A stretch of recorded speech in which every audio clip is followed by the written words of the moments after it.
శబరిమలపైన అయ్యప్ప కోరినట్టుగా ఆలయ నిర్మాణాన్ని అతి వేగంగా జరిపించాడు రాజశేఖర మహారాజు.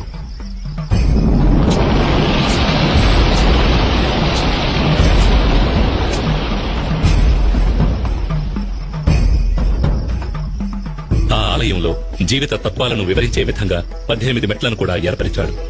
ఈ 18 పవిత్రమైన మెట్లు 18 కొండలకు, 18 మంది దేవతలకు, 18 తత్వాలకు ఆనవాలుగా ఉన్నాయి. 18 కొండలైన ఇంటిపారమల, కాళేకట్టిమల, పుదుచ్చేరిమల, కరిమల, తలైపారామల, దేవరమల, శ్రీపాదమల, మైలాడుమల, మాతంగమల, కాల్కిమల, చిట్రంబలమల, సుందరమల, నాగాంబలమల, గౌండమల, నిలకల్మల, నీలిమల, పొన్నామలమల, శబరిమల వంటి కొండలను 18 మంది దేవతలైన వినాయకుడు, శివుడు, పార్వతి, కుమారస్వామి, బ్రహ్మ, విష్ణు, రంగనాథుడు, కాళీ, యముడు, సూర్యుడు, చంద్రుడు, కుజుడు, బుధుడు, బృహస్పతి, శుక్రుడు, శనీశ్వరుడు, రాహువు, కేతువు అనే దేవతలను 18 తత్వాలైన చూడడం, వినడం, సువాసన, రుచి, స్పర్శ, కామం, దురాశ, క్రోధం, లోభం, మోహం, మదం, మాత్సర్యం, డాంబికం, సాత్వికం, రాజసం, తామసం, విద్య, అవిద్య వంటి గుణాలను తెలియజెప్పే విధంగా స్వామి తత్వాధీనుడై ఉన్నాడని తెలియజెప్పడమే ఈ 18 మెట్ల ఉద్దేశం.